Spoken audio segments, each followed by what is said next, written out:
Hi guys, welcome back to our channel. கேசரினாலே நமக்கு ரொம்ப பிடிக்கும். அதுலேயும் பாலில் செய்கிற பால் கேசரினா யாருக்குங்க பிடிக்காமல் போகும்? ஸோ அந்த டேஸ்டியான பால் கேசரி எப்படி பண்ணுறதுன்னு பார்க்கலாமா? இதுக்கு ஃபஸ்ட் ஒரு கடை அடுப்பில் வச்சுட்டு 2 டேபிள் ஸ்பூன் அளவுக்கு நெய் ஆட் பண்ணிவிட்டு ஒரு கை நிறைய அண்டிப்பருப்பாக நல்லா ட்ரை ரோஸ்ட் பண்ணி வச்சுட்டேன். ஸோ அதே கடையில் நான் 1.5 கப் அளவுக்கு ரவை எடுத்து இந்த மாதிரி 2 மினிட்ஸ் ரோஸ்ட் பண்ணுங்கள்.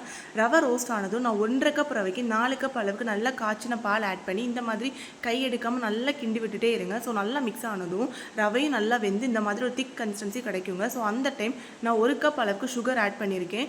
ஆல்ரெடி ட்ரை ரோஸ்ட் பண்ணி வச்சுருக்கேன். அண்டிப்பருப்பையும் உள்ளே ஆட் பண்ணிவிட்டு ஒரு 2 டேபிள் ஸ்பூன் அளவுக்கு ஃபைனலி நெய்யும் ஆட் பண்ணி ஒரு 2 மினிட்ஸ் அடுப்பு ஃபுல்லாமே லோ ஃப்ளேமில் தாங்க இருக்கணும். அடுப்பு ஒரு 2 மினிட்ஸ் லோ ஃப்ளேம் வச்சு கிண்டி எடுத்து பாருங்கள். செம்ம டேஸ்டியான பால் கேசரி ரெடிங்க. இது ஒரு சின்ன பவுலில் மாற்றிட்டு நட்ஸையும் பிச்சு போட்டு சாப்பிட்டு பாருங்கள். அவ்வளோ டேஸ்ட்டுங்க. குழந்தைங்களுக்கு செஞ்சு கொடுங்க, விரும்பி சாப்பிடுவாங்க. இந்த மாதிரி ரெசிபிஸ் நீங்கள் பார்க்க நம்ம 4A ஃபேமிலி சேனலில் சப்ஸ்கிரைப் பண்ணி வச்சுக்கோங்க. வீடியோ பிடிச்சிருந்தா மறக்காமல் லைக் பண்ணுங்கள், ஷேர் பண்ணுங்கள், கமெண்ட் பண்ணுங்கள். தேங்க்ஸ் ஃபார் வாட்சிங்.